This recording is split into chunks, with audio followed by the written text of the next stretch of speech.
So just a couple more minutes to let everybody in. Just to let you know that we are already recording and live streaming to our YouTube channel.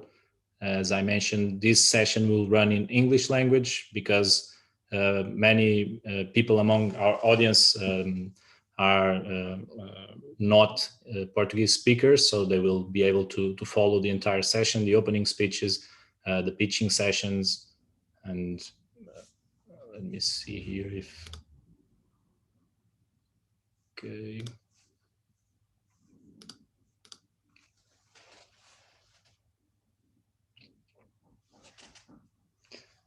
We will have a time before the pitching starts for some Q&A. If you have any doubts, I will explain a little bit about the procedure, how it will work in terms of the time you have, in terms of the interaction with the audience, how the pitching will progress. But I will have a few minutes before the pitching starts. If you have any last minute questions, any doubts, just feel free to either raise hands or activate the button here in Zoom where you can request to speak. We will have a team monitoring here because we will need to have the microphones muted and while at least while we are in the opening speeches in the pitching sessions. And you will have a bit of time to make any questions right before we start the pitching session. So I assume the participants may be a little bit anxious or a little bit nervous, but don't worry because it will be good for everyone. And we will start in a couple of minutes. Let's just wait a little bit more to see if more people will be joining.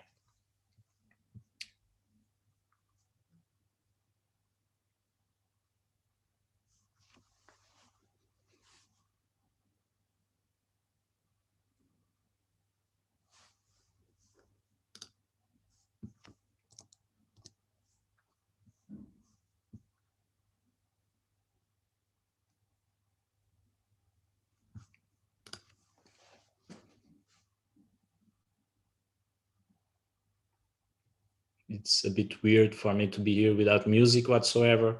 Everybody's muted. It's a bit weird to be in the same room with everyone, but I'm the only one listening to myself. And to the ones that I didn't say hello yet and are joining now, thanks for coming in, being on board. The audience is requesting me to sing, but sorry, it will not happen. And it's a big pleasure for me personally to welcome you here in the 7th edition of the festival. I will start in about 1 minute with an opening speech, informal one, as is the tradition of this festival. We will have a few opening speeches from our main partners and supporters and sponsors, just to welcome you to this edition of the festival. As I said a few minutes ago, but I will repeat just for everybody to be on the same page, the session will run, this session specifically will run entirely in English language. You may find odd that a Portuguese language screenplay festival will be starting with an English language session. But this year we invested a lot of our efforts into making this festival becoming a window for the Portuguese language film and audiovisual production to the world, in the sense that we want this festival, we want this event to be an opportunity to connect the Portuguese language makers with the decision makers around the world that can look at this event as an opportunity to discover new talent, new projects, new business opportunities. So for that reason, we tried to concentrate this year everybody in an online platform, industry platform, where meetings like business meetings, new connections can be established. And in the sequence of that effort, this opening session will run in English language, where we can, everybody in the same room, in the same session, presentation, and be able to communicate among everybody in a fluid and organic way. The following sessions of the festival will run in Portuguese language. So this is the only session which will happen in English language. And without any further ado, I will probably start, since we already have a significant amount of people joining us in this session. So in a nutshell, I don't want to take much of the time of this session, but I want to welcome everybody. I'm very happy to understand that the effort that all these years, it's the 7th edition of the festival, so it started in 2014 in a very small, cozy, informal way, in the sequence of my own idea that screenwriters struggle a lot to connect with the rest of the industry chain in film and media production. And an event like this could make sense for the Portuguese language universe, where opportunities could be established to bring additional connections, additional visibility to the people that is focusing his activity into the storytelling, the story creation, the story imagination. And I wanted this event straight from the beginning to be an happening that could connect people. And straight from the first edition, where we received like 280 applications of feature film screenplays written in Portuguese language, I understood that definitely the screenwriters needed, at least the Portuguese language screenwriters needed something like this. And there would be space to grow or to build on top of this idea, on top of this concept. And the effort that I've been putting a lot into this concept over the years is to make it as significant and relevant to the producers and the decision makers as it is to the screenwriters. And year over year, I think some solid steps were being made. From the 2nd edition onwards, the festival moved to Lisbon. It established here with the partnership with the Lisbon City Council that we really are happy to count with. And for the past 6 editions, the festival was concentrated in a gathering, in a public presentation, presential one, where the participants, the selected participants, would have the opportunity to pitch their projects, their ideas, to connect with the industry.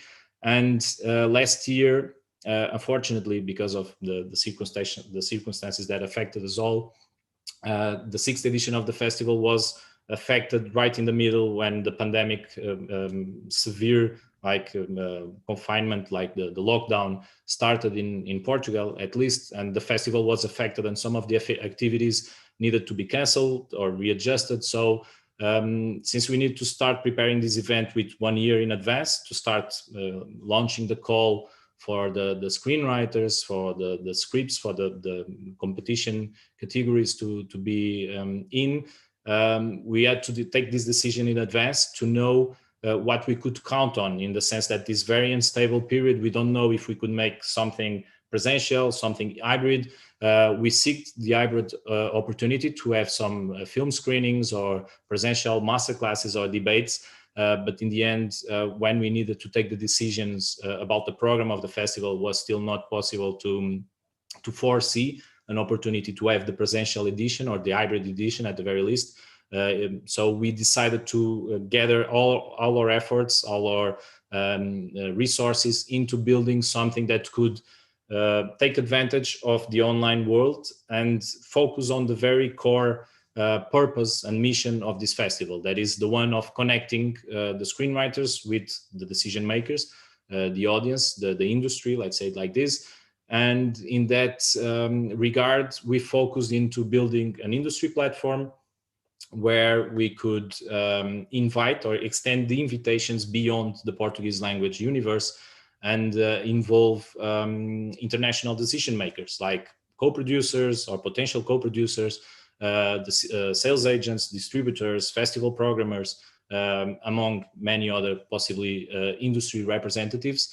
So we put a lot of effort into establishing an industry platform where these connections could happen in a more organic way. And we are happy with the results so far. A lot of people adhered to this challenge, to this call, to this request. So we don't regret the fact that the event went online, fully online this year. Of course, the physical connection is always better in many ways, but also reducing the traveling needs and the own resources of the festival that are very short, as you may all know. This allowed us to extend the reach of the festival to a wider industry audience, which is very satisfying for me personally, but for the festival concept in general. So in a nutshell, I'm happy to welcome you to this 7th edition.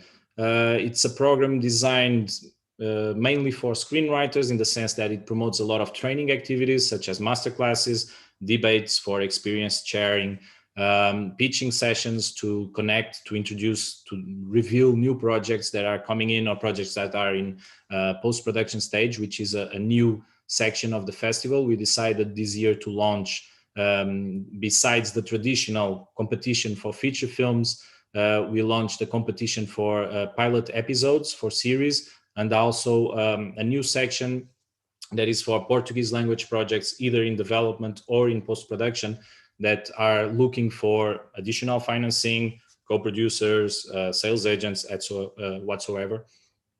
So this year we will promote this online edition with a mix of activities.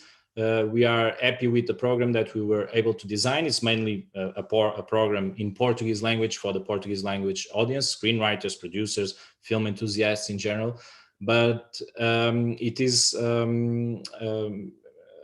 good to have you here in this opening session.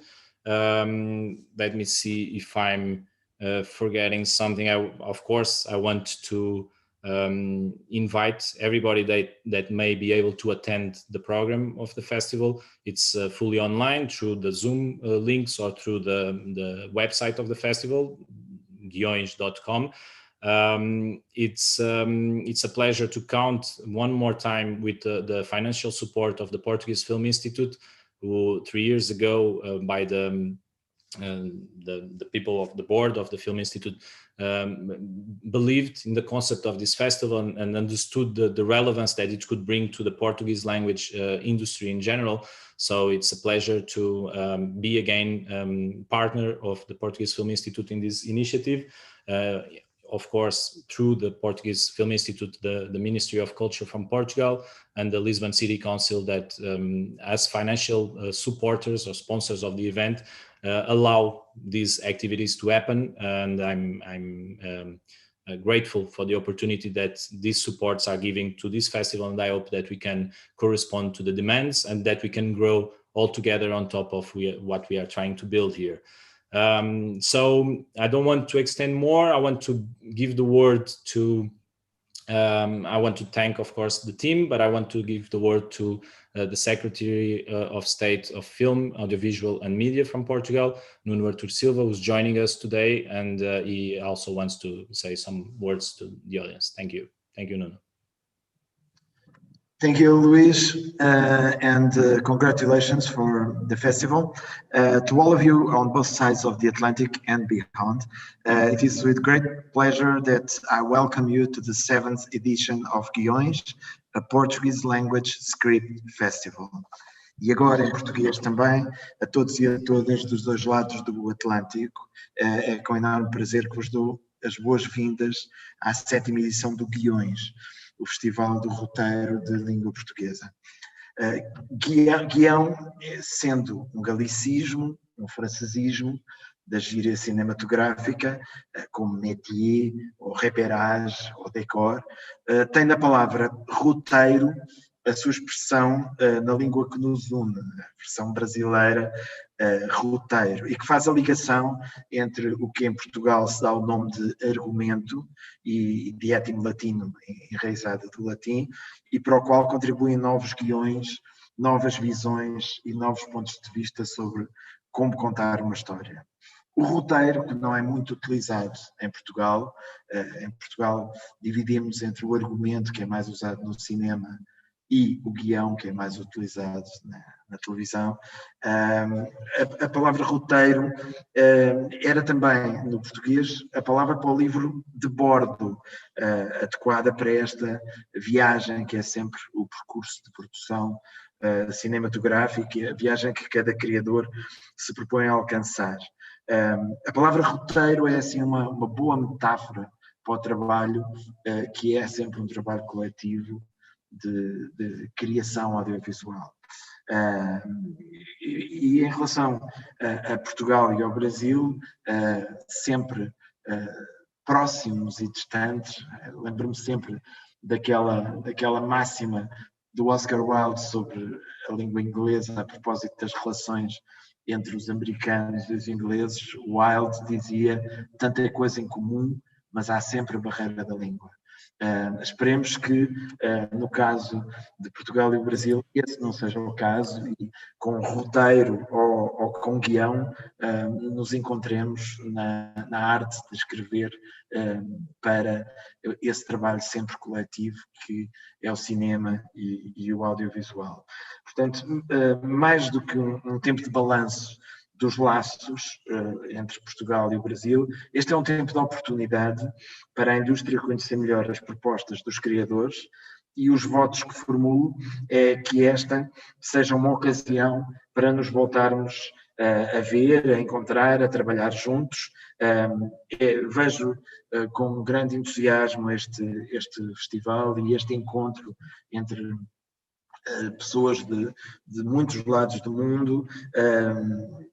Acho muito simbólico e muito interessante o encontro que vai estar previsto entre a direção, o representante dos argumentistas portugueses, João Nunes, com quem tive o prazer de trabalhar em tempos, que é o presidente da direção argumentista, da direção dos argumentistas portugueses, e também a presidente da nova diretoria, ou direção, da ABRA, a Associação Brasileira de Autores Roteiristas, para trocarem pontos de vista sobre a escrita para as imagens.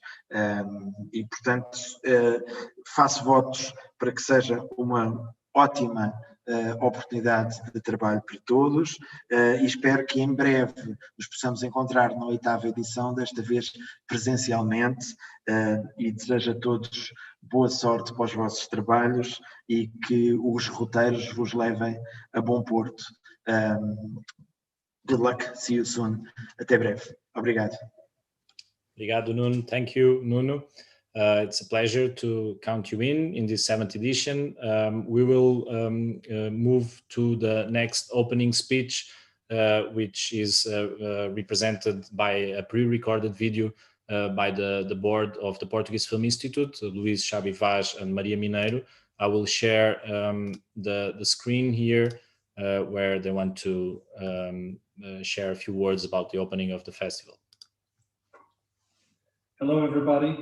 We are the Portuguese Film Institute, and we are here to welcome you to the 7th edition of the festival in GUIÉS. For us at the Portuguese Film Institute, it was, since the first edition, one of the most crucial and strategic festivals that were supported by us. Not only because it was the first one that was dedicated only to the screenwriters and their important role, but also it created the chance of Portuguese storytellers to reach other producers, exhibitors, distributors around the world, and get our Portuguese stories out there. So for us, still is a very important festival, and we wish you all the best in this edition.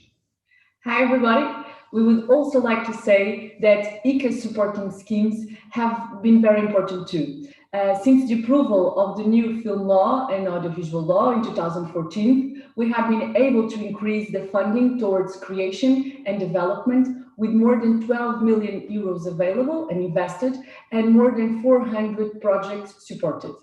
And there are more than 270 million Portuguese speakers in the world, which represents a huge market. And events like GUIÉS can make the difference in this context. So we wish you all the best for this edition. Bye.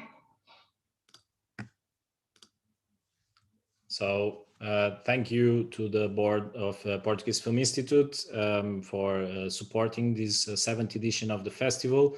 The other main sponsor or financial supporter of the event is the Lisbon City Council, that today is represented by Manuel Veiga, which is the director, municipal director of culture, and you will be joining us here also for some welcoming words to this 7th edition of the festival. Luís, good afternoon. On behalf of the Mayor of Lisbon and the Council of Culture, I would like to greet everyone, as well as to thank the Festival Direction for inviting the municipality to participate in this opening day. The Lisbon City Council started supporting GUIES in 2019, recognizing the importance of the work developed and the partnerships established throughout its editions. This is now the 7th edition of the festival, and we are very pleased to support it again in 2021. The consolidation of this event through the number of applications, scripts presented, and the interest shown by the guest decision makers has confirmed the relevance of the festival's concept in the audiovisual sector. So it is also fundamental to us to host events of this nature in Lisbon, whose international scale effectively contribute to boosting cultural creation and production, and at the same time fostering the internationalization and promotion of our city abroad. So I would like also to highlight the relevance of this festival in encouraging the creation and production of scripts in the Portuguese language, contributing to enhance the importance of the script in the world of cinema, and at the same time stimulating potential new creators. The GUIES Festival represents an important contribution to the internationalization of works and the export of audiovisual content in Portuguese. So this festival ends up working as a point of contact, facilitating access to the market for Portuguese-speaking screenwriters from countries such as Brazil, Angola, Mozambique, Cape Verde, São Tomé e Príncipe, Macau, and Guinea-Bissau, promoting the gathering among directors, producers, distributors, exhibitors, and other agents in the film and television industries. On the other hand, it is also important to emphasize that since the festival's first edition, the scripts that have been awarded, such as the ones of Uma Vida Sublime by Luís Diogo, or Ellen Não Acredita na Morte by Diego Huffle, Ricardo Alves Júnior and João Salavisa, were screened and awarded at several international festivals. Adapting the format of GUIES Festival to an exclusively online edition, given the contingents arising from the pandemic, does not change the importance of this event for the city. Even if some of the advantage of in-person production are obviously lost, the online format may, in fact, we think, allow for one of the most promising editions of the festival to be realized to date. So I therefore wish the greatest success for this edition 2021 of Festival GUIES, and that it may be able to achieve the goals it proposes and the expectations of all of you, all of the participants. So thank you very much. Thank you, See Manuel. you around. Thank you very much, Manuel, and the Lisbon City Council for believing in this event and supporting, allowing us to get these activities going. We would also like to thank the additional partners from the awards sponsors, from the communication partners. I would personally like to thank the team that is embracing this journey throughout the years, being the readers, the committee of readers that go through the extensive process of reading all the screenplays that we receive and carefully evaluating and choosing the ones that would be recognized and distinguished in every edition. And also the team, the crew, this year in a smaller number due to the online form, but here represented by Ana Almeida and Lucas Freire. They will be also a point of contact for everybody that may have questions, that may be wanting to get some things sorted out. So we are at your disposal to help in whatever we can. Anna and Lucas will be monitoring this session. So thank you all, the partners and the opening speeches. Thank you everybody for being in. I will now proceed to some practical info regarding the pitching session. As I said, Anna and Lucas will be monitoring because we need the microphones to be muted throughout the session rather than the ones that of the authors of the projects that will be pitching. And it will work like this. So every project will have a maximum of 5 minutes to pitch. We will be very strict with the time to be fair for all the 10 participants. So everybody can have the maximum number of time to do their presentations. The pitch was divided this year in 2 different moments. So one pre-recorded video pitch that was included in the project book, the catalog, which all the decision makers, industry representatives attending the event already had access to. And this specific pitch session through Zoom, which is a solution, but not the optimal one to show mood boards or video pitch. So we requested all the participants to focus this specific pitch today on an oral one, where it could be interactive in the sense that they can introduce you to the world that they are creating with their projects and to the status where the projects are, all the different information that they want to communicate about the projects. So they will have a maximum of 5 minutes each, and then each project will have in the following, so 5 minutes, the time stops, and then 5 minutes for questions. The priority will be given to the jury members of this specific session that I can name is Marie-Pierre Vallée from Wild Bunch, Nicolas Kaiser from Memento, and Paolo Bertolin from Venice International Film Festival. They are joining us today as well to get to know, of course, they had access to the catalog, the project book, but they will also make their decisions based on the pitching that will occur today. I must inform that there are awards in place for these specific categories, PT Co-Prod and PT in Progress. So one project from the PT Co-Prod will get a waiver to participate in Plot Professional Script Lab next year, 2022. And one project in work in progress or in post-production will get an award of an offer from Loudness Films, which is a post-production house from Portugal, a €5,000 award where they can use that amount in services, post-production services in the partner studio. This to say that 5 minute speech followed by 5 minutes Q&A with the audience. Priority will be given to any questions that the jury may want to bring. So Marie-Pierre, Nicolas, Paolo, feel free to jump in when the time comes, either by raising your hands or by starting to make the question. If the jury members doesn't have any question, we can open the question time for any member of the audience here today to make any question, any doubt that they want to get explained further or developed further from the project author or team of authors or representatives of the project. Please feel free to use the chat here in Zoom to place any questions that you may want to place. We may use them or not, depending on the time that we have. And also for the ones following us on our YouTube channel, you can also make use of the chat or the commentary box to place any questions. We will be tracking them. And if we have that possibility, we can also bring those questions in the due time for the participants.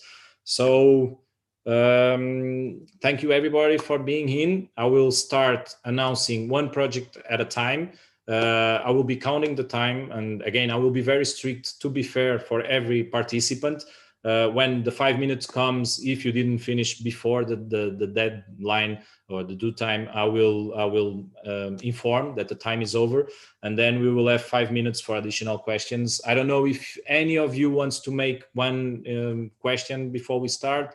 Feel free to ask. We are here to help out and to bring any additional info that you need. So if you don't, just another reminder that the microphone should be muted. Our team will be monitoring. So if someone gets in and by accident starts speaking in between the pitch or so, we will try to mute them as soon as possible so it doesn't interfere with the pitching. And I'm happy to start this pitching session by giving the word to the project A Hora dos Ruminantes, or the 3 Trials of Manirema, represented here by the authors André Meireles Colazo, Alexei Habib, and the producer Luana Furquim from Prosperidade Content.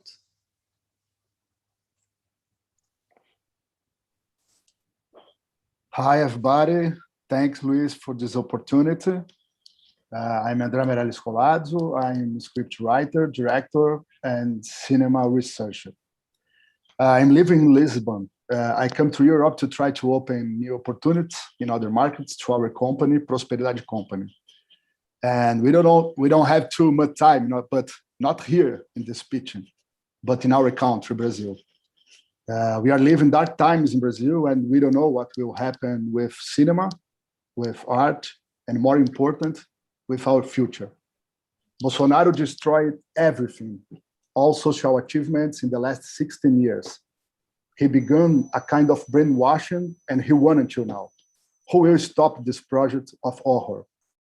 Our democracy at in risk, our future at in risk, our country at in risk. But I'm here to talk about cinema. But it is impossible to talk about cinema without talking about politics. And because of this, I have chosen to adapt an important Brazilian novel to the cinema, The 3 Trials of Manirema, or the Portuguese title, A Hora dos Ruminantes, by José J. Veiga. The book was written in 1962 and released in 1964, beginning of the Brazilian military dictatorship. And to revisit a work from 1916 is to show that in a country like Brazil, time has and hasn't passed. We are stuck in a cycle of horror. The book by José J. Veiga helps us to reflect about the instability, about the past, the present, and the future. The instability in a social space run by fear, anguish, distrust, which has put everyone in a permanent state of alert, doubt on real and imaginary perils. Dark times, times of alienation. We don't have too much time, and we need international help to produce this important Brazilian novel. It is a universal content. It is about everyone. Hi there, I'm Alexei Habib. I'm writing the project with my great friend André. And so the first thing I think it's worth mentioning is that when we presented the project to GUIES, we were already focused on the second version of the script. At this point, the situation in our country was getting worse every day, and we were so overwhelmed that it became almost necessary to reflect these tragic circumstances in the story. We're feeling stuck, totally trapped, so we came up with an idea. But if the whole town of Manirema was a prison, an experimental prison, what if everybody there didn't know anything about it? What if they had their memories erased and would be living there, believing they were free when they were actually controlled all the time? This means, of course, we would be in a world where the far right-wing movement won and thus expanded its evil to another level. Now entire cities were prisons. Private prisons sold by international corporations to the governments. A world, unfortunately, not so far from where we are now. Brazil has actually been a proof camp of the right-wing's policies and strategies. And if the current government is not stopped and win the elections next year, it's not absurd to imagine that the whole country could be soon controlled. We will be then in a big modern concentration camp, privately financed and operated by the present technologies, which actually doesn't change anything in the structure of the current version of the script, but makes everything we see there sadly actual. This is our Manirema. Hi there, I'm Luana, the film's producer, speaking from São Paulo. Despite all the situation we are living in Brazil, we are very happy to return to GUIES. We are here with Ellen, our first feature, and this film was selected to Cine Latino, Toulouse, and next week will be released in Brazil. We hope for a new successful journey, starting from GUIES again, with 3 Trials of Manirema. And for that to happen, we need more than ever co-producers, sales agents, distributors, all kinds of partnerships. In terms of possibility of production budget, in Brazil, we can still count with a few public funds at the state of São Paulo and São Paulo City. This year, we were selected by a development fund, which helped us in this very beginning of the project. It's part of our strategy as well, take the film to international markets and apply for international funds. And our co-production, our production company has been working for 8 years. And during these years, we produced 12 documentary series for the main Brazilian channels and some international channels, a feature film and some short films. So we are ready for another journey with Free Trials of Manirema. We thank GUIØES for opening up possibilities to make this important and urgent project a reality. Thank you all. Thank you, Luana, Andre, and Alexei. I didn't interrupt. We went 30 seconds over the time. No worries.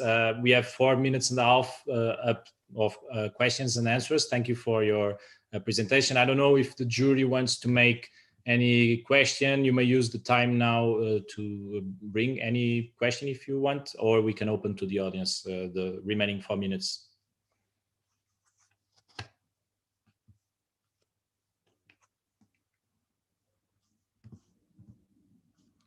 So I assume at least the jury may not have questions at this stage.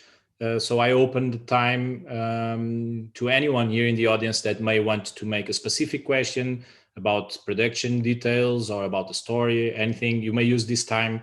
We still have about 3 minutes and a half that you can bring questions to the authors. Please make use of the opportunity. Okay, we have a question here. What audience is the film targeting?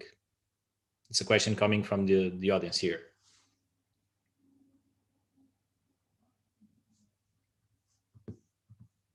I don't know, Andre, Alexei, Luana, if you can hear me. Someone in the audience is asking which is the audience of the film? What is the target audience of the film?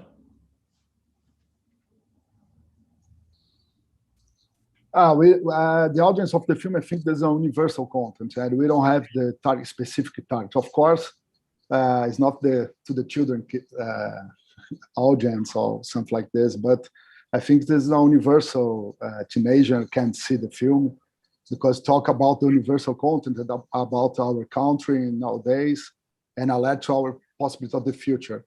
But this film is not the local film. It's not about just Brazilian situation. It's about every place that live in the same political thinkers around the world. In Brazil, like the Bolsonaro fascismo, or other countries or other situations around the world. And we don't have the specific target, I think so. I don't know if Luana want to complete my. But the film is a thriller, so that's a lot of potential. We know that many films released right now are following this kind of genre. So I think we have potential to reach a huge audience with the film. Okay, thank you, Andrea, Luana. Is there any other question from the audience? We still have 1 minute and a half that can be used. I don't know if someone wants to bring anything else. If we don't, then we will move on to the next project. Thank you, Andre, Alexei, and Luana. We will proceed. Thank you. Thank you. We will proceed to the project Chofre, which will be presented by Odécio Antonio Jr. and the producer Christine Lucena. They will be using a translator to help out in the English language presentation, which is Andre Dib. So I will start as soon as you start talking, Odécio and Christine. Thank you. This is Chofre. Olá, eu sou Odécio Antonio. Gostaria de agradecer ao GUIØES e dizer que estou falando aqui de João Pessoa, Paraíba. Sou roteirista e diretor do Chofre. Hello, I am Odécio Antonio. I'd like to thank, first of all, to GUIØES for selection project. I am director and screenwriter of Chofre feature film. I speak from João Pessoa, Paraíba, northeast of Brazil. Olá, eu sou Cristine Lucena, represento a produtora Rendeira Filmes e estou na produção executiva do Chofre. Nossa produtora atualmente trabalha na pré-produção de um longa-metragem aqui na Paraíba, o Fúria, e estamos na fase de captação do projeto Chofre. Hello, my name is Cristine Lucena. I represent Rendeira Filmes, and I am part of the team of Chofre feature film. At the moment, I am as executive producer of Fúria feature film shot in Paraíba, and we are I'm looking for in this moment we're going to I'm looking for funds for our movie Chofre. Esse que vos fala é o André Dib e ele vai falar um texto que nós preparamos para vocês com as fotos que eu vou mostrar. Okay, I'm André Dib, I'm interpreter, and I'm going to read the text while I speak. Odécio and Cristine are going to show some photographs made for the script and location research.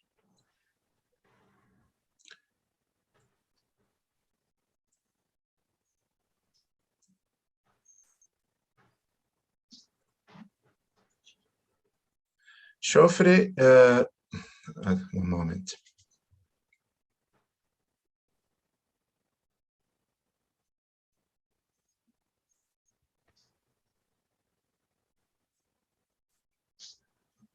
André, acho que você pode ir indo, não? Okay, I'm going to start. Chofre is a Western movie transposed to the Brazil Northeast in present time. More specifically, in the Seridó region, state of Paraíba, main themes are gemstones, extraction, corruption, labor exploitation, and ethnic exclusion. About ethnic exclusion, the script includes gypsies characters from the Calon, first group of gypsies to arrive in the country of Brazil, who are persecuted by the majority of local population. Chofre means blow, bang, something that happens suddenly, in an abrupt way. In the storyline, it is an enigmatic element, a peculiar handmade weapon, which popping sound is a warning that local forces hold the power and the state doesn't have the law. Sometimes this sound is confused with dynamite used in bank explosions inside Paraíba state, criminal acts of banks that explode the banks. We propose a classic narrative centralized in the point of view of an anti-hero. The development stage is ready, which includes location research and mapping of a team of suppliers around the filming activities. We are looking for international co-production, not only because Brazil is in political and economical crisis, but also aiming to strengthen the team and the internship of professional experience. And mainly because we believe it's the best way to shoot a feature movie. This dynamic would enhance the project range, including more visibility and distribution, increasing the potential public. Having started in 2018, Rendeira Filmes has, through his partners, a consolidated audiovisual work in Paraíba. The production company has a network of suppliers that enables the execution of its projects and is part of the movement of the brand new cinema in Paraíba. Thanks for your time. We're looking forward to answering your questions and talking more about the project. Thank you, Odécio, Cristine, and André. We have about 4.5 minutes for questions. If the jury members have any questions, please let us know. If the jury doesn't have, we can proceed to any question that the audience may have. Also, for the ones following us through YouTube channel, you can type in any questions that we can bring if we have time here to the pitching session.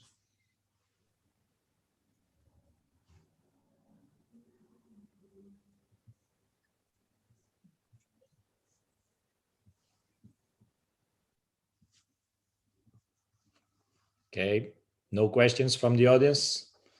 I don't see questions coming in from the YouTube channel as well. Paulo has a question. Yeah, actually, I raised my hand, but I guess you didn't see me. I didn't see. Sorry, we will try to be more sharp on that. Thank you, Paulo. No, but I have a very simple question. What is the ideal timeline for the project? If everything goes smoothly, when do you plan to actually start, and when do you wish to complete the film if everything goes as you planned? I'm sorry, would you repeat the question? What is the ideal timeline for the project? Meaning, if everything goes smoothly in terms of financing and then production, when do you plan to complete the film? By when do you plan to complete the film? Sorry, I'm using my iPhones. Ok, ele perguntou em quanto tempo seria a execução do filme, a depender dos recursos, né? A execução do filme, na produção, são 5 semanas preparadas, uma pré-produção de 4 semanas. Isso de acordo com a situação ideal. Maybe allow me to jump in. I think Paulo was questioning more about if you have like a timeline, like to shoot in 2021, 2022, if you have already an idea of a calendar. I can also bring in. Se tem um calendário previsto, ou seja, se estão a planear rodar ainda em 2021 ou 2022, para quando o lançamento do filme? Nós pretendemos rodar em 2022, no segundo semestre de 2022, quando o tempo é favorável e a seca na região do semiárido é mais propícia. Okay. They intend to shoot in second semester of 2022 because of weather issues. Okay, thank you. Any other question? I will try to use the gallery mode to see if someone is raising hands, and I don't see anyone. So if there are no more questions for this project, we will probably proceed. Thank you, Odécio, Christine, and André. Obrigado. The next project will be Escola Filhote Selvagem, or in English, Wild Cub School, presented here by Akira Martinez, which is one of the authors and producer from the company Rodo Ferro, coming from Brazil. Hi, everyone. Nice to be here with you. Thank you for your time and your patience. This is my first time talking in English, and presenting something in English. So let's see how it goes. And first of all, before I start my presentation, I would like to ask you all something. So if you could choose which animal you would be, I would like you to think about that and why, actually. Just hold this information in your mind, then maybe I will try to use that in the other part of the presentation. Let's see if it works. So nice to meet you. My name is Akira Martinez. I am executive producer of my company, Rodo Ferro. We are based in Brasília, capital of Brazil. We have in our portfolio 9 short movies that travel all around the world in more than 130 festivals. They have more than 20 awards. We have also 2 documentaries. One of them is in Amazon Prime International Catalog. And we are right now producing our first TV series, and hope everything goes well, because in the times of pandemic, it's been quite a challenge, but everything is going well so far. So I came here to talk about Wild Cub School. This is our children's series. It's a live action, a fun live action.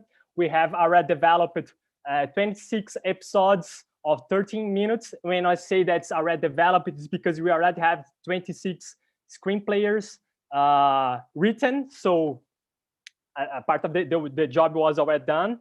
And our target is, of course, children, but we have other layers in our stories that I think can touch and can achieve other ages and different experiences. So just think about Wild Cub School. What's that? Imagine that we have studying the same school, Solomon, a salmon, and Leo, a lion. They're pretty different. They come from different places. Solomon is like the newest student in the school, and he's like the first time that he's out of the river, so he's trying to figure out how to live in the earth and etc. And Leo is like the leader of the group. He's like he thinks he's the king of the recreation time in the school. And well, they need to live together. They need to play together and to have fun together, and they need to figure out how to do that. This will be not easy, I'm pretty sure about that. But at the same time, I'm pretty sure that they will figure out how to do that, and they will have fun. They will have good adventures, and they will have good moments to face, and a lot of fun with that. We have also other characters here, but I'm focusing these two ones just because of my time. So when I'm saying that I'm pretty sure that they will resolve this problem, it's because actually for me, I am kind of the salmon. I was always a little bit out of my place. So for example, here I'm not in Brasilia, I am in Vienna. And at the time I was not from the place that I was. As you can see, I'm half Japanese. So in Brazil, usually people think that I'm Japanese and not Brazilian. So all the time I'm not exactly where I think I am. And Leo is kind of Renan, my partnership in the company. He's always a lion. He's like the king of the recreation time. And we have also here his listeners, Elias. I will not talk about his character, but just think about Armadillo. I'm pretty sure he has this contact with the earth as Armadillo has. So yeah, we have these characters here. And now I will try to bring back my question in the beginning. What would be your animal? And now I want to think, would like to ask you to think, how would be the animal that you choose in this school? What faces, what problems this animal would face, and what adventures they could have? And if you can think about that and about these stories that just came to your mind now, I'm pretty sure that every kid, every children, everywhere will see this series will think the same, will come through some imagination, some fantasy to emerge in this world, and it can go everywhere. I think any kid, any place had some moment in their life that they think, oh, I would love to be a falcon on an eagle or a lion. I'm pretty sure about that. So I'm looking for co-production and here, and so I'm thinking as we are in co-prod PT, I'm trying to figure out if you have some opportunities abroad the world with our product, and just waiting for hear your questions. Maybe I can try to say something about the product too. Thank you, Akira. I don't know if the jury members have any question to bring. You may unmute your micro and jump in if you have any questions.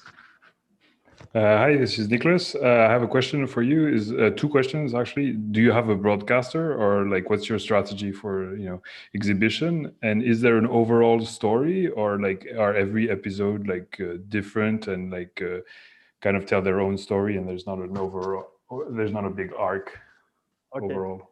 Yeah, no, it's a procedural series, so each episode is completely different of the other one. And sorry, I forgot the first. Okay, the broadcast. We don't have right now some broadcast that's interesting our series, our project. So we are looking for that too. So if you can help me with that, I will be really happy. Thank you, Nicholas. I don't know if any other member of the jury has questions. We have one here from the audience, but I can give priority to the jury members to keep on time. If not, I can bring this question. Is how are you going to portray the different animals? So yeah, one thing that I would like to share with you here is I have like a teaser that can show the universe that we did. We shooted a pilot in 2016 that defends a lot about our universe. So you can see that how we are thinking about the animals, and we have also some mood boards here that defends our new characters as we shoot in 2016. The children are already almost adults, so we have new characters that we developed for this season that we are trying to produce. And they are basically like real animals and real humans. We say that they are half animals and half humans, but in a sense, they are humans that had some dresses that makes them think about they are animals. And it's something that, for example, the kids could do with something that they find in the cupboard. They find some clothes of the mom or something like that. And for example, then I just figure out that I am a zebra or something like that. So we are trying to think about what the kids would do and what we have here in the series. Thank you, Akira. We have another question from the audience. What is the budget for the project? I'm really bad to say numbers in English, but I think it's 550,000 euros and around 3.5 million reais. Thank you, Akira. Any other question from the audience? Following also YouTube. Any question coming in? So if not, thank you, Akira. Thank you, everyone. And we will proceed for the next project, which is entitled Fluxos or Fluxes in English. It will be presented by Bruno Rico from Brazil. It's one of the two projects that we have in the selection that are in post-production stage. Welcome, Bruno. Hi, thank you very much, Luis. So nice to meet you all. My name is Bruno Rico. I'm the director and producer of Fluxes, and I have here with me Andrea Lanzoni, who's the co-producer.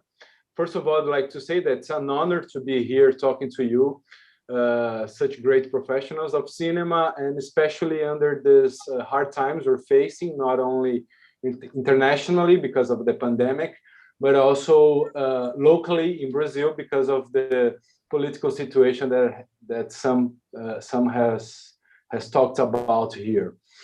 Well, Fluxes is a documentary about the realities of street populations and the so-called cracklands of São Paulo.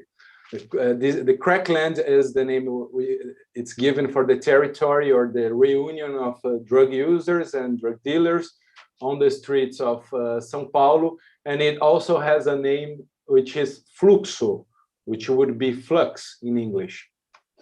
I think what's interesting to say here that's not in the catalog about the project is that I myself have worked deeply with this population for many years. For 4 years, when I used to live in the center of São Paulo, I was an art educator at this NGO called Agilei that works with harm reduction among vulnerable populations.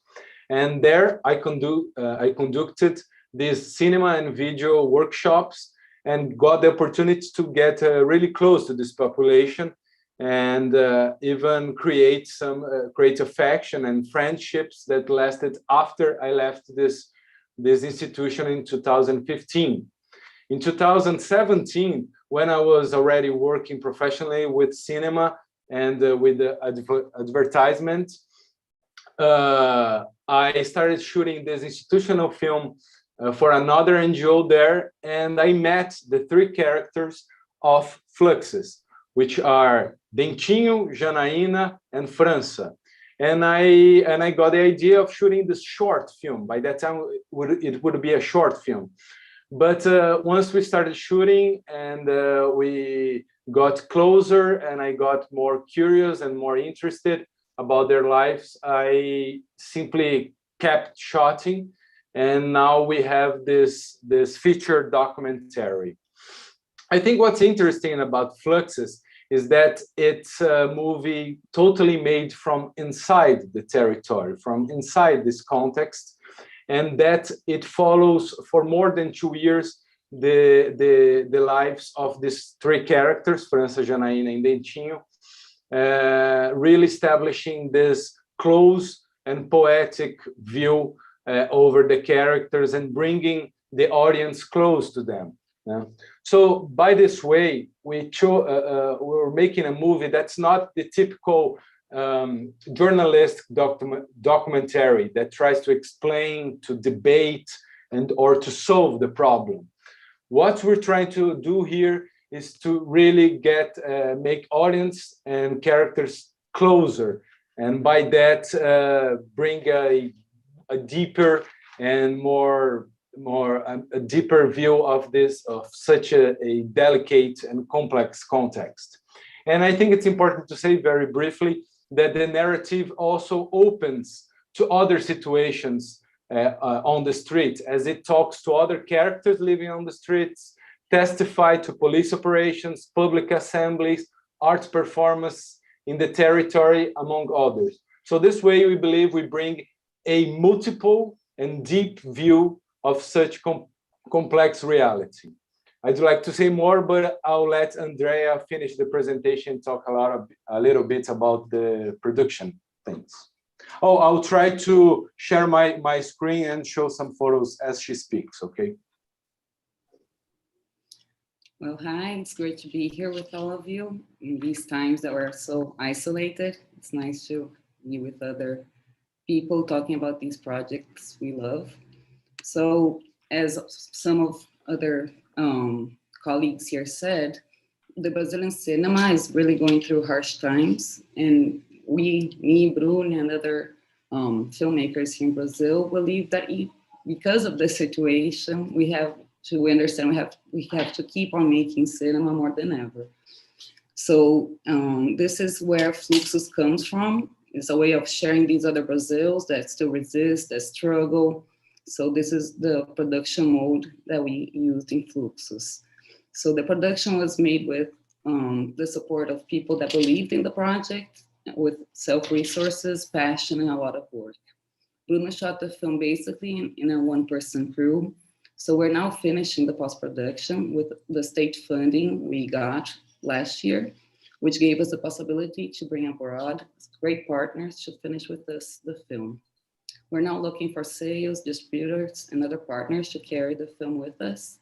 And we understand that the audience that are people interested in documentary, that search for a human and singular mode to look at, and to imagine possibilities, narratives, images, affections, and forms of living through and after this particular time we're at. So just one thing I forgot to talk about the film is that the issue that Bruno brings in Fluxus is an issue that has been in the center of this narrative dispute for decades here in Brazil, and I believe in other cities as well. That is a territory where it's been taken by population, and a community also lives there, and lots of things happens, and lots of artistic groups are there, and political movements are there. So the way that Bruno films it brings a very inside look to it, and it's been a great way to look at this issue in these times. So I think that's it. Okay. Thank you, Bruno and Andrea. We have about 3 minutes and a half for questions from the jury audience. Feel free to jump in. Yeah, Marie-Pierre, please. Yes, hello. I would like to know if you have already the duration of the film, of the documentary. Yeah, it's 75 minutes at this time, Marie. How many minutes? 75. 75. Yeah. Okay, thank you. Just to complete a bit the previous question, are you finished with the post-production entirely, or like what's the status on the post-production? We'll be finished by end of June. Yeah, that's it. We got the funding for this part to be finished, so we started in May, and till June we'll be finished. Yeah, we already have a pre-color correction, and we have the final cuts. and the mix of sound, soundtrack, these things are getting done by now, basically. So probably by the end of the month, for sure. Thank you, Marie-Pierre. Nicolas, any other question from the jury or from the audience? Well, the question is whether the film is basically done then. I mean, you're saying that you're completing the post-production, so you're ready to show the film to festivals and to sales agents or broadcasters in 1 month's time, right? Yeah, exactly. That's the timing we're at. Thank you. Any other question from the audience? I think it's important to say very briefly that by the time we applied for GUIØES here, we didn't have the final cut yet, you know. So that's how we got here. But we really were able to advance on that, get closer to the final cut, and that's the reason we're almostly done with finishing the movie. Yeah, just summing with what Bruno said, the public funding what came about the end of last year, the beginning of this year, we were able to start having some money to do the post-production. So that made it faster than we expected. Thank you. I must compliment on that in the sense that the call for projects for GUIØES, PT Co-Product in Progress, was in March. So that's why the project evolved throughout these months. I don't know if there's any other question from the audience, or we can move on to the next project. Any last minute question? No. Okay. So thank you, Bruno, Andrea. The next project is Lost in Chiang Mai by Antonio Ferreira and Tatiane Sacilotto from the production company Persona Non Grata Pictures and coming from Portugal. Hello. Hello, everybody. Hello. Obrigado, Luís Campos. Obrigado, GUIØES, por esta oportunidade de participar e mostrar o projeto. So, Lost in Chiang Mai is a feature film. The idea started when we were living in South Asia last year, before the pandemic. And one of the things that struck me the most was, especially in Thailand, was this amount of men, especially elderly men over 50, over 60 years old, who seemed like retired men, and a lot of them were just moving there to Southeast Asia, namely Thailand, and they started the life there. So they would have a small business. Many of them were married with a Thai woman.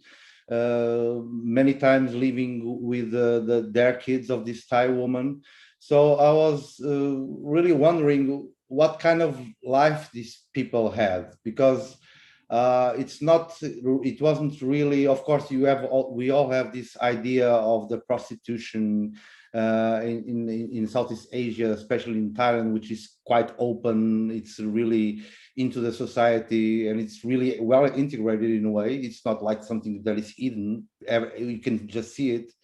And these people seem to be looking for a new life in a way. And one thing that also struck me was they look like working class people. So we're not talking about rich people who have money to go abroad and just live in a tropical country. They look a lot like what we call the blue collar people. And I had the opportunity to talk with some of them, people we made friends with during the time we stayed there. And it's a bit that story. So they come from Western countries, like a lot of them, like Australia, United Kingdom, United States, with a retirement, which in their countries wouldn't mean that much money. They would just live in the periphery of the big city, in a really gray neighborhood, and there they would have like a nice life, nice weather, and kind of a new chance to start a life in the retirement age. So this is where the starting point for the story. I want to characterize two characters, and the film will be divided in three parts. So one part, it's our Western man, someone around 60 years old, who just before retiring, he finds out that he has a deadly disease, that he doesn't have much time to live. We never know how much time he has. We never know exactly which disease he has. So it is a postman in Portugal. So he decides to sell everything, sell his house, and just go off to Thailand, following a suggestion from his friend from the post company that goes there on sexual holidays every year. So he just decides to leave with no plan and just go away. This is one part of the movie. Another part of the movie, it's a Thai woman, which I named Hilu. My idea for this character is, for what I knew, that's kind of a recurrent story from this woman that end up marrying a Western man. She comes from a very poor area from the north region of Thailand. We're talking about a region where people are mainly farmers. So she has a son around 7, 8 years old, and she's married, and her husband commits suicide due to game debts and alcohol. And so she decides to leave for a big city, Chiang Mai, which is a big city near this region. So we will follow all the process of her living in this rural area with our son, the suicide of their husband, all the difficulties that they have, and until she goes to the big city. So this is the second part of the movie. The third part of the movie, it's when they both meet by accident, literally by accident. So they are both riding a small motorcycle, and they crash into each other, and they will start a relationship. They will fall in love. Carlos, one of our protagonists, will never tell her about this disease. So they will just get involved, moving together along the story. Her kid will come to live with them until the end of the story, which she dies. So this is the main arc of the story. I'm looking for a female woman from Thailand to help me write the story of the woman, which is for me very hard to imagine, avoiding the cliche. So this is really an important aspect of the development of the movie. Although I have a treatment for the whole story, it's really important for me to get someone, a woman from Thai, to write this female character. Yeah, that's it. Maybe the producer wants to say something. Hello, everybody. So for us, I think at the moment, more important thing is to find out this person to work with us, because it's really important to for us who is telling this story.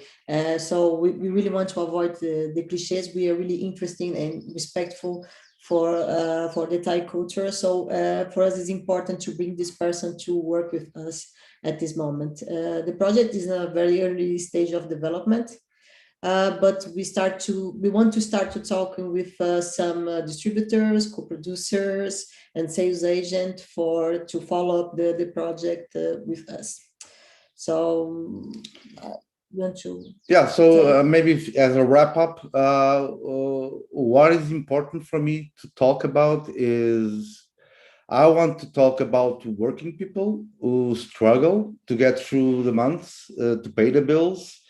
And for me, the challenge is to approach this struggle from two complete different cultures, like the Western culture, which I come from and that I know more or less well, and the Oriental culture, which I have some idea from my experience of living in Asia, but of course it's not my born culture.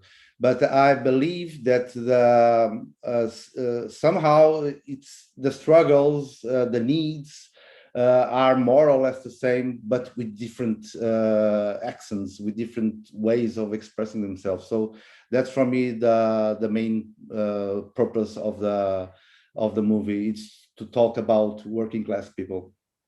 Thank you, Antonio and Tatiana, and sorry for interrupting, but we have like 2 minutes left for questions. If the jury wants to bring any question, or the audience.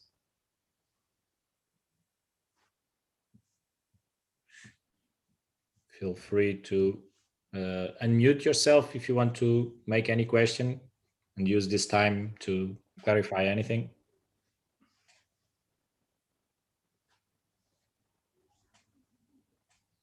Okay, if not, we will proceed to the next project. Thank you, Antonio and Tatiana. You can always communicate by chat here in the Zoom, or through the industry platform. You can connect and use the meetings tool to discuss further if you want. The next project is entitled Meu Tio José, My Uncle José, and is here to be presented by Zuka Rios, author, from the production company Origem Produtora de Conteúdo from Brazil. It's one of the projects in progress section, so in post-production, almost ready to be released. Well, hello, ladies and gentlemen. I'm Duca Rios, director of My Uncle José. And I would like to say that I am feeling very happy to be here in GUIØES. I believe you of the jury have watched the movie or the trailer or both, and read the basic material that I sent to the festival. So I believe you know the film is already finished. And before you ask why did I subscribe the finished movie into a work in progress category, I answered that when I subscribed My Uncle José by December 2020, it was unfinished yet. Fortunately, we could finish this 2D animation film by May 2021. And after that, it has been accepted in major festivals as Annecy International Animation Festival, Vancouver Independent Film Festival, and of course, GUIØES. The story is about how a 10-year-old boy who loved to play tag and fly kites with his little brother and friends learns what is a dictatorship from the murder of his uncle in 1983.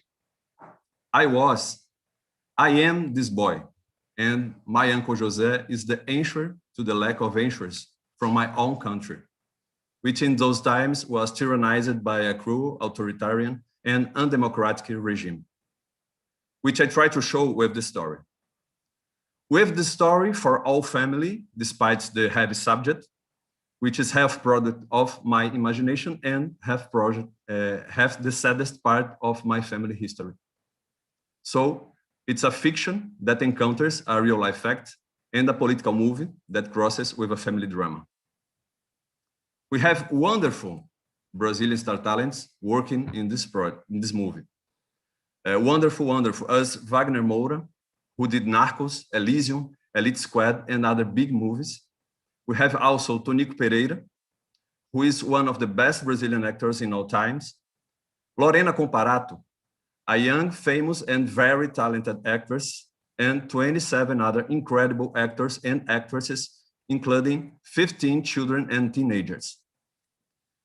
A fantastic gift we received at the beginning of the production was the acceptance of Chico Buarque de Holanda, master of Brazilian popular music, licensing us 5 of his most important songs, 5 true classics that make up the soundtrack of the 5 chapters that make up the movie.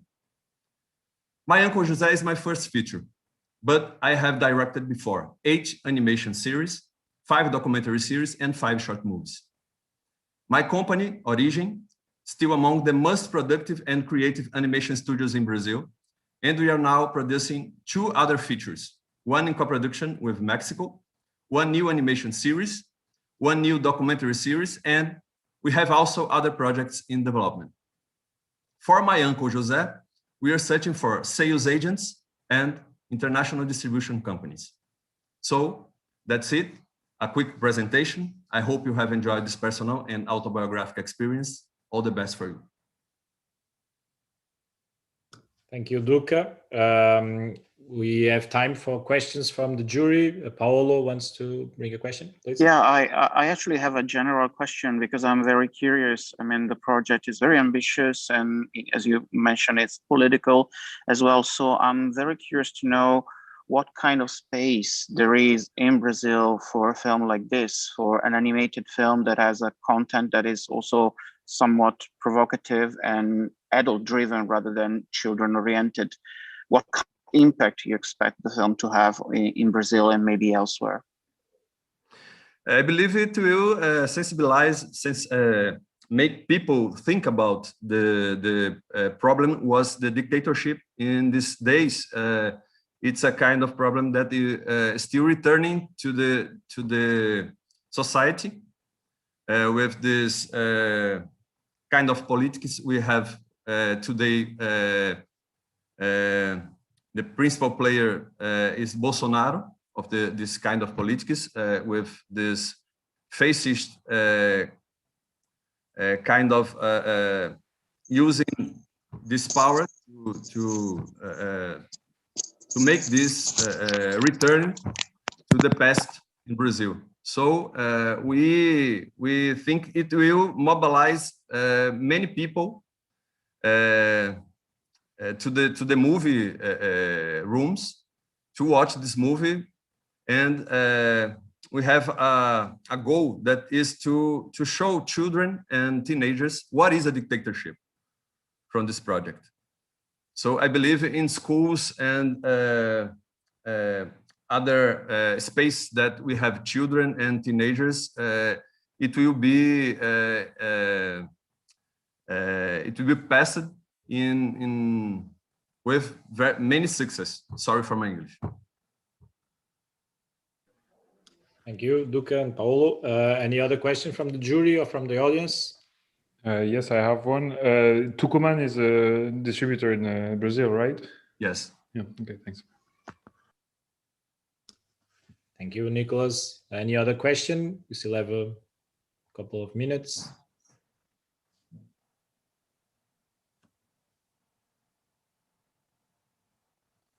If we don't have any additional questions, we will proceed to the next project. Thank you, Duca. The next project is entitled O Mensageiro, or The Messenger in English.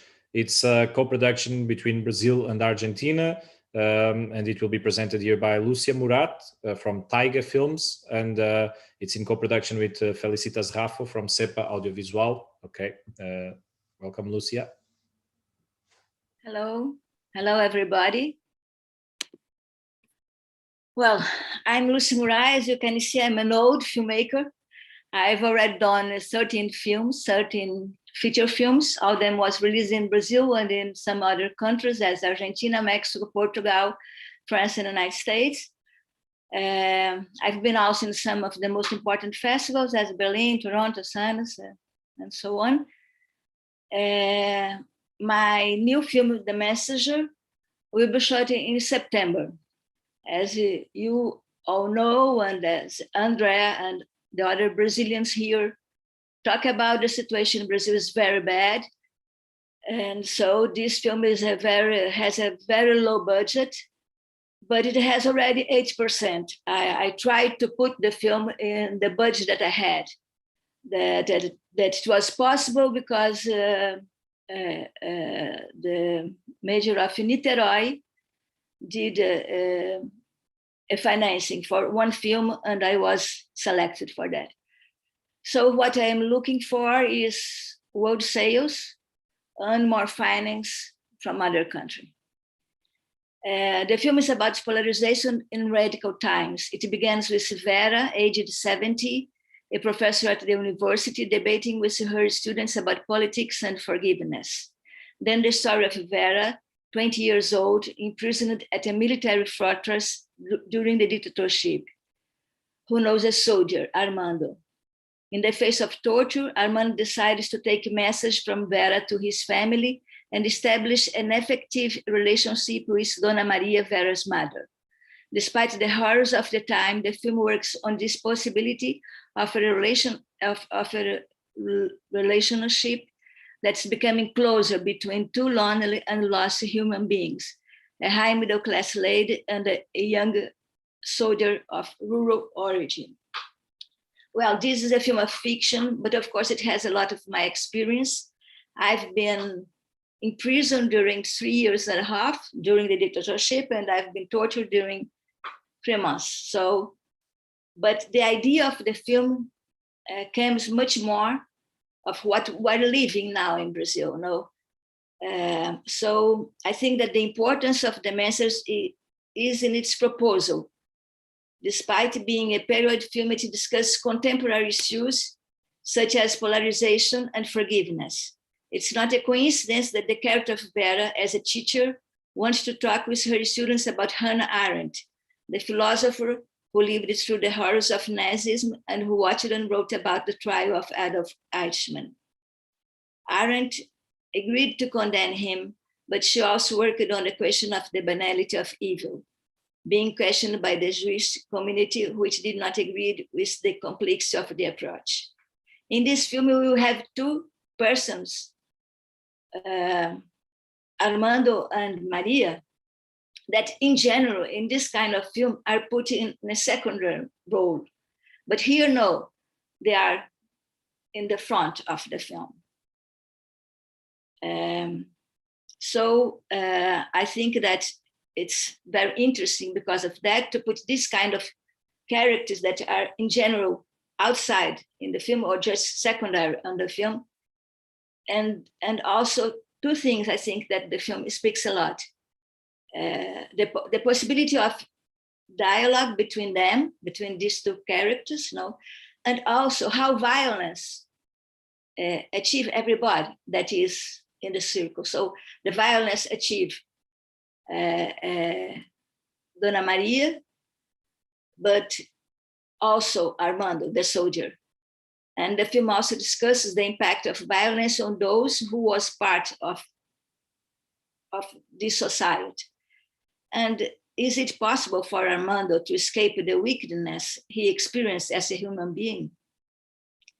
Well, the film is distributed by Imovision, directed by Jean-Thomas Bernardini, with whom I've been working in almost my films, and in Brazil, no, he works on Brazil. Well, and it's that. Thank you very much, Lucia. So we have time for questions from the jury. I think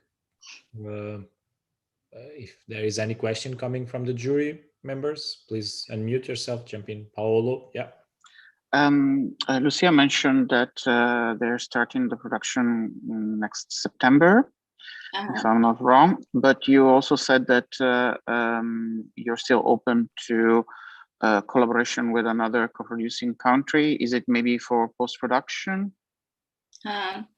Well, the idea is to shoot, no, with what I have, that comes from Niterói, that comes from this financing, and then we have also Argentina. The director, the DP is coming from Argentina, and a part of the post-production will be done in Argentina, but of course, we need more for post-production, and of course, and if it comes before, it would be beautiful also. Because of course, as I told you, I put the film in a very low budget, but if I have more, it would be incredible. Thank but you. the film is possible to do in a low budget because it has few locations.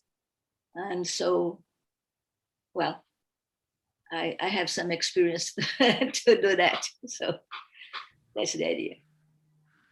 Thank you, Lucia. I think Nicholas has a question. Yeah, yes. So just maybe on the casting aspect of things, I'm assuming you already have your cast. Can you tell us a bit more? Yeah, we are, because I work a lot in my story. This film was done by me and Tunico Amancio, the other screenwriter, but I work a lot with the actors. So we started last month working with the actors. And this, I think, it will be incredible for the film. For instance, not my last film, because my last film I'm going to release it now, but the film before, that was Praça Paris, that was co-produced by Fado Films, a very good co-production. That was possible because we had at that time an agency in Brazil that had, this possibility of co-production with Portugal, and now we don't have anything more because the agency is quite paralyzed. And so, yes, but as we are in how to say, in the essays, we have three big characters in the film, no? The young girl that is in prison, the mother, and the soldier. So the three are already casted. Thank you, Lucia. Any other question from the audience?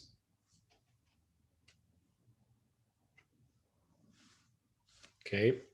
Actually, I was curious about another thing, which is more about the topic of the film, because I was mentioning that that this story is focusing on two characters that usually are on the side in this kind of stories, and still it is about the violence of those times. How do we see in this story the violence? I mean, do we get to see the violence within the prison, or is it the violence as a widespread psychological or political burden on the characters in their daily lives? Yeah, well, till now I decided not to show the violence as I lived, the torture room, but we see it in the persons, in the mother, of course, and in the soldier, more in the soldier, because he started to mixing a little reality with violence, imagination with violence. So this is increasing during the film. More in this, both of them, in the mother more depressive, and in the soldier more aggressive. But the idea of the film is not to show any scene of torture. But you see people who are dead, you see some things like that. But the result, not the violence itself. I think it would be interesting if I remain with that idea. Thank you. Thank you, Lucia. So thank you everybody for the questions. We will move on to the next project, which is O Sol e o Peixe, or in English, The Sun and the Fish.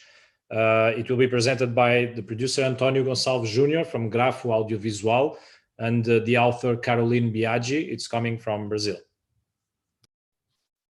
Hello, good afternoon. Thank you so much for this opportunity. My name is Caroline Biagi, and I'm here today to present to you my first feature film project called O Sol e o Peixe, or The Sun and the Fish. It's a coming-of-age story about a 15-year-old girl dealing for the first time with loss and grief. Our protagonist is Larissa, and 1 year before the story begins, Larissa's brother, who was also a teenager, died. He drowned at the sea, and her family hasn't been able to actually recover from this loss. I mean, they barely dealt with it, actually. And they are now 1 year after planning their first family trip without Larissa's brother, when they get a call saying that their beach house was invaded. So the family needs to go back to this place where her brother died. In this return has different impacts in each of them. Larissa's mother is a very pragmatic and straightforward woman, and she wants to sell the house. So she focuses on that. She thinks there is nothing left for the family there. It's just pain for her. Larissa's father, on the other hand, he starts fixing these small things, the small issues of the house. There's like an infiltration, this water that keeps coming back. And in this process, he gets more and more attached to the house, and his mental health, which was already fragile when they got there, gets worse in this period that they spend there. Larissa, our protagonist, she splits her time.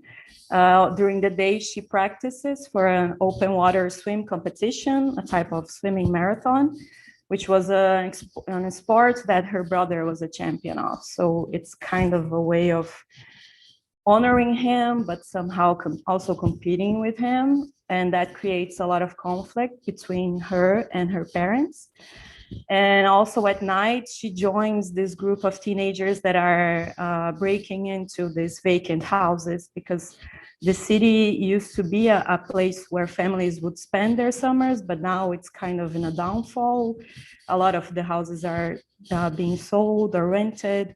So that's how she spends her days. And Larissa's inner motivation is to actually find a way for her parents to communicate. Of course, she doesn't know that because she's a teenager, so it's a clumsy way that she finds to make him talk, but she's actually very tired and very angry of being this go-between them, So when she finally gets caught in one of the invasions, that's when the family is able to acknowledge this void, this loss, this pain that they're feeling, and confront each other and try to find a way to move forward.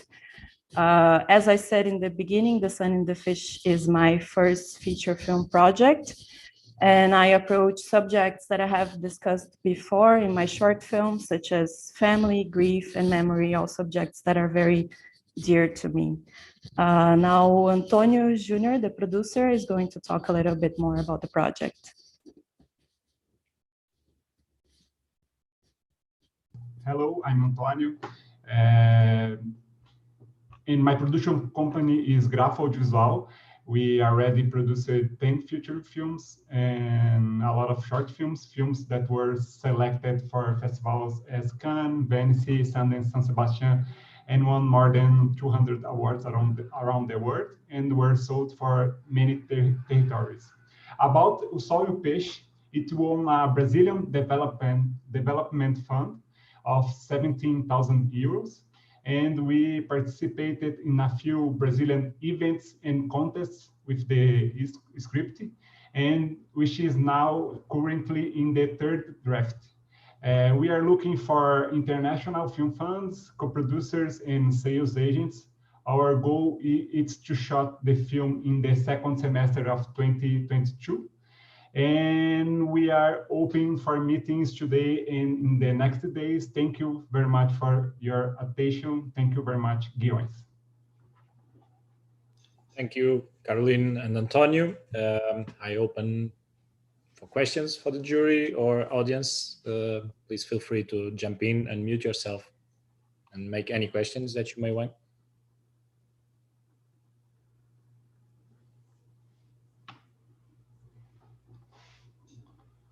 Yes, Paolo. Can you tell us a little bit more about the fish in the title? Sure. The Sun and the Fish is the name of an essay by Virginia Woolf, and she talks about witnessing a sun eclipse, a total eclipse. And she talks about how after not seeing the sun, that affected her so deeply that even when there was light again, she couldn't forget that. So this was one of the genesis of the project. When I read this, I thought about this idea of death also, how when you experience death, it's like the character is experiencing for the first time. It's something that it will always stay with you. So it is kind of it's related to that. It's not an adaptation to the essay, but it's connected to that. Thank you. Any other question? Can you tell us a bit more about the animation style that you'd like to use? Is it the same as you used before? Is like what can we expect it to look like, if you can share? Oh no, the film is not an animation. It's a live action film. Yes, it's just the drawing of I'm sorry, I should have said Sorry, that. okay, my bad. Thanks. Thank you. Any other question? We still have some time. If anyone wants to ask something. If not, we will proceed. Thank you, Caroline and Antonio. The next project is entitled Trago uma cabeça de Orum Bomani, or in English, Bring Me Orum Bomani's Head. It will be presented by Ariel Ferreira, and the producers may join Ana do Carmo and Rubian Melo from Saturnema Films, also from Brazil. Hello, everyone. My name is Ariel Luiz Ferreira. I am a Brazilian director and screenwriter, director of creative department at Saturnema Films and Calundô Films. Hello, everyone. My name is Rubia Mello. I am a communicologist and executive producer at Saturnema Films. Today, we're here to talk about the project Bring Me Orum Bomani's Head, a feature fiction film, the first feature of Ariel, a thriller of 90 minutes for the young and adult public. The film is about a young dancer that needs to win a dance contest to get rid of a bizarre creature that stalks him. Orum Bomani is a 17 young black man, leader of a promising dance group of Pagodão Baiano, a popular local black dance style. The story begins with these boys rehearsing for a performance that has the potential to change their careers forever, from amateur to professional. While they are rehearsing, we see a weird creature with the square head watching them. This creature is not from this world, and only Orum can see it. Orum lives with his tenant, an old black man called Dengo, who decided to give up his dancing career many years ago to become a history teacher. They have a very brotherly relationship, but they see the world from very different perspectives, what makes their relationship very difficult. While Dengo is very realistic and tries to put Orum's feet on the ground, Orum takes all his chances towards his dream. The long-awaited day arrives, and before the group performs, the entire dance hall holds a minute of silence in honor of a young black man who was murdered by the police in the neighborhood.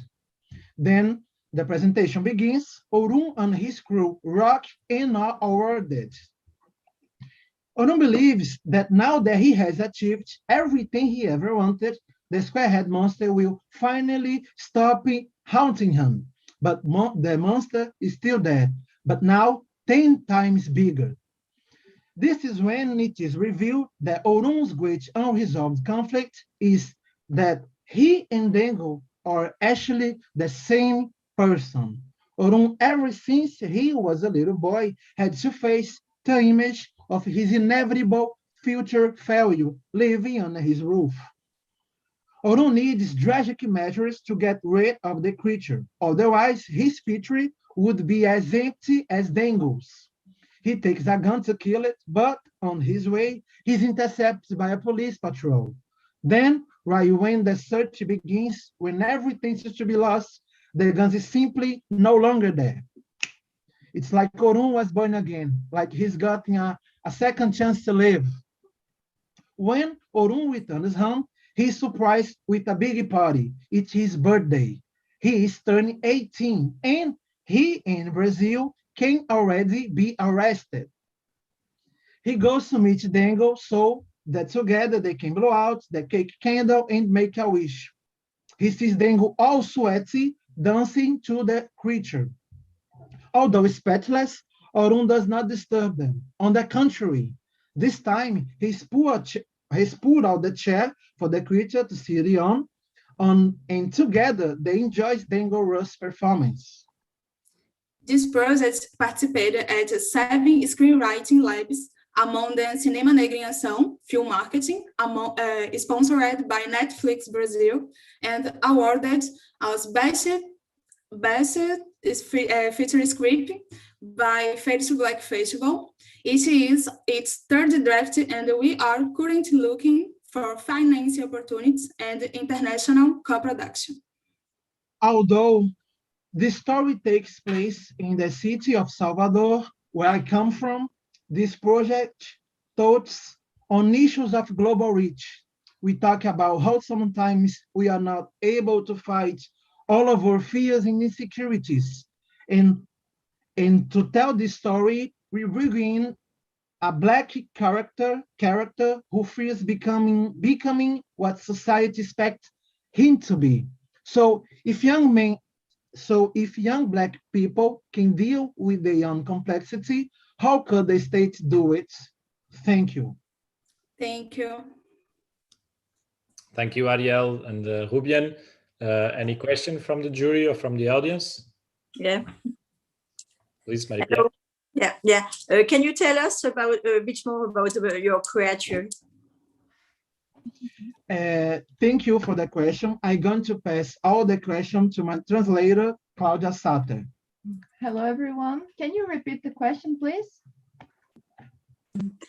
I would like to know about more than the creature. The form would be horror film or something disgusting or just funny. I don't know. Thank you. So the creature has a square head, but it's like the creature has no face. So it is for the people to see some issues inside of this creature. Can be anxiety, can be depression, can be the fear of adult life. That's why it has no face. And the movie is a thriller, so it's kind of haunting him. So it's not funny. It's in another way, it's kind of haunting. It's a very weird creature. Yes. Hello, everyone. My name is Ana do Carmo. I'm here to also help with the translation. I'm a producer as well. In addition to what Claudia said, the film is like a mixture of Black Swan, the film, and the series Atlanta.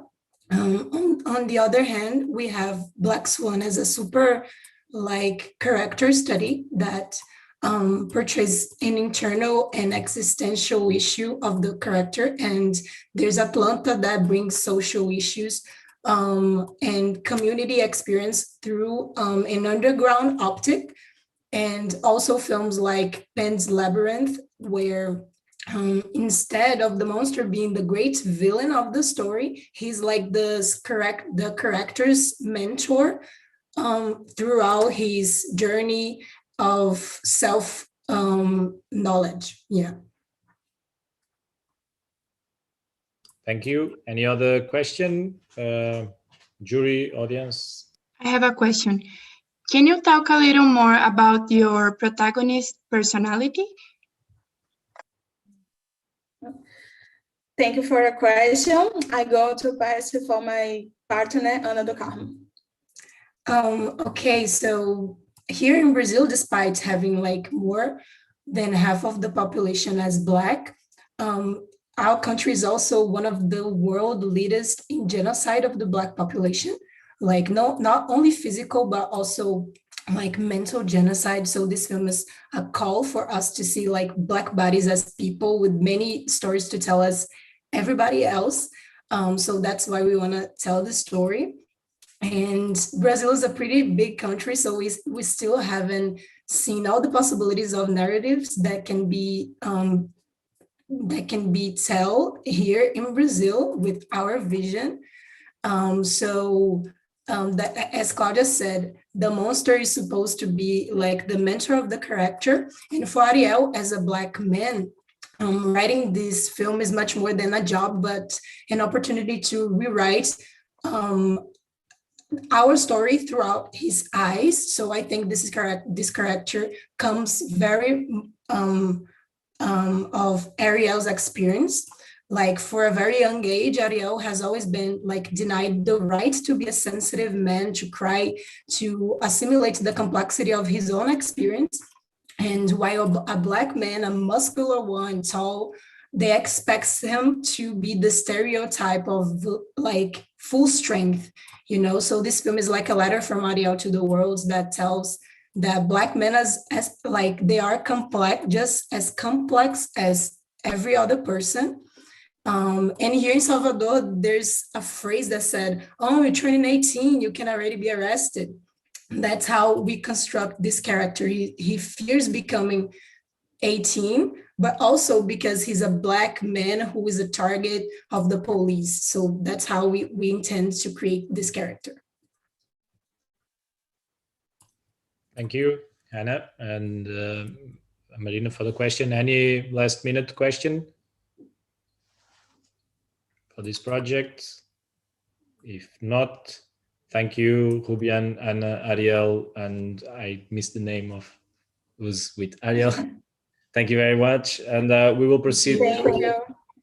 We will proceed to Raoni Upaitaon. It's the last project to be presented in this session. To present it will be Julia Jardanovsky, Marina Sartain, and Olivia Pedroso, and it's being produced by Filmes da Garoa from Brazil. It's a series project. When a child is born, so is the mother, goes the saying. But what about the father?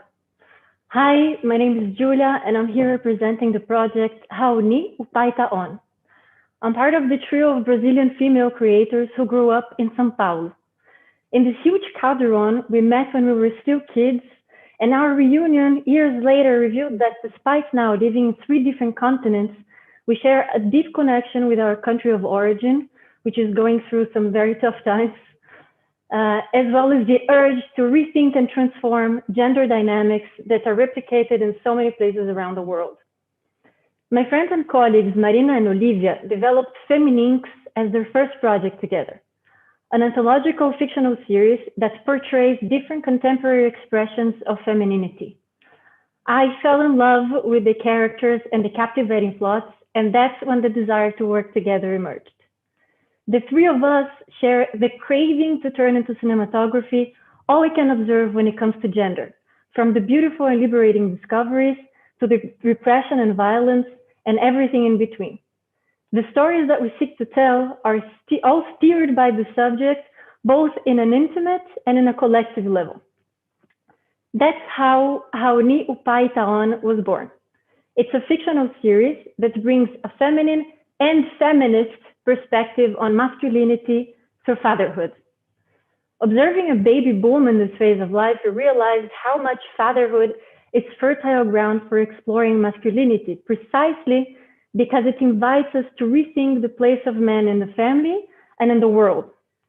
As women without children, we face the challenge of getting closer to a universe that, despite not being ours, concerns us. We interviewed then dozens of fathers, including those belonging to some minorities, Black, gay, and transsexual. And these accounts, some of them comic, others dramatic, inspired the series and gave a tone of realism and humanity to it.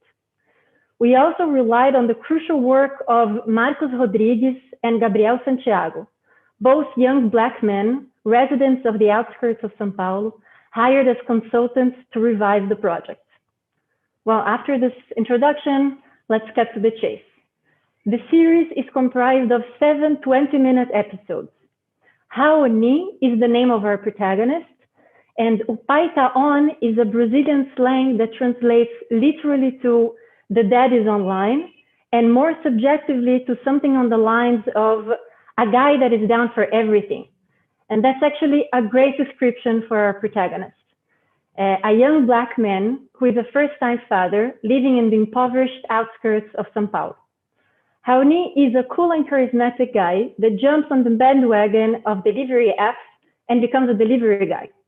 However, after hurting his foot in a motorcycle accident, he's forced to stay at home with his baby daughter, Jade, while his partner, Isis, returns to work after her maternity leave is over. The pilot portrays the very first day when Raoni stays alone with Jade, which is enough for him to understand the hardship that it is taking care of a baby on his own. And already on his day, he screws up big time. So after screwing up, he gets super distressed and films and posts online a heartfelt and captivating video sharing his fears and insecurities as a father and as a man. The video unexpectedly goes viral. Raoni decides to create a channel about fatherhood And that's when his life takes a strong turn. So at the same time, he gains a huge amount of followers and he strengthens his relationship with his daughter. What he doesn't imagine, though, is that meanwhile, Isis is living the drama of suspecting that Raoni is not Jade's biological daughter, or father, sorry.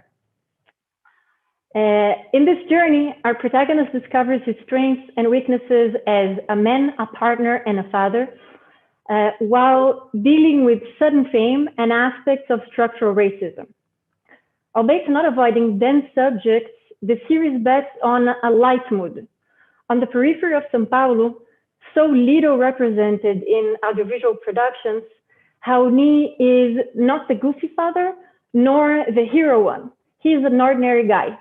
And that's exactly why he provokes identification in so many people that are thirsty for another perspective on fatherhood and parenting.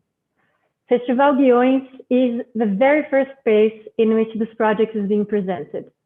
Now, with the Bible and the arguments finished, we're looking for partners ready to invest their experience, energy, and resources to be part of the birth of the series, Raoni, o Pai Tá On, whether through international co-production, sales agent, or TV VOD partners. Thanks. Thank you, Julia. Any questions from the jury audience?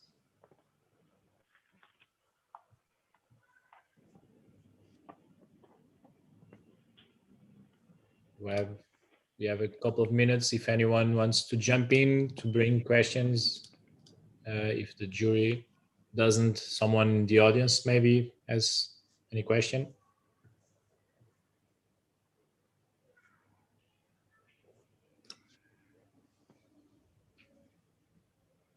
So if no questions are coming, I must remind that through the industry platform, you can connect at any time throughout the festival. You can make use of our meetings tool to know more about any of these projects selected in this year's edition. You can use that platform to follow the program, and for the people following through our YouTube channel, all the sessions will be live streamed there. The next one's in Portuguese language. This is the only session that was provided in English language. I want to thank all of 10 projects that were selected this year, the authors, the participants. It's a pleasure to have you with us this year. I also want to thank the jury members for this section, Marie-Pierre Vallée, Nicolas Kaiser, and Paolo Bertolin. Thank you very much for your presence, participation this year. I can inform that the awards will be announced in the last session of the festival, which will be on Saturday, the 12th of June. The jury members will decide on the awards in the upcoming days. But first of all, or in the foremost, this pitching session is mainly dedicated to connect you with potential interested partners, being interested co-producers, distributors, sales agents, whatsoever. But just don't keep it only for this session. I encourage you all to keep connected, keep pursuing new connections throughout our industry platform. This will be the wrap of this opening session. Again, thank you to our main supporters, partners, sponsors to allow this festival to happen. And I see here someone was writing down, but just to let you know that we will continue in a separate new session. I will share here in the chat the link for the next session. Will be the competition for pilot episodes scripts. Here is in the chat. On the YouTube channel, it will be automatically live streamed, so you can just keep on the same page. And thank you all for this opening session. I hope it was a good experience for you, and I look forward to continue having you in the next sessions. Thank you very much. All the best.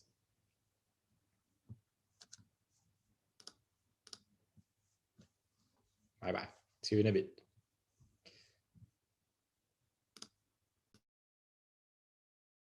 Thank you.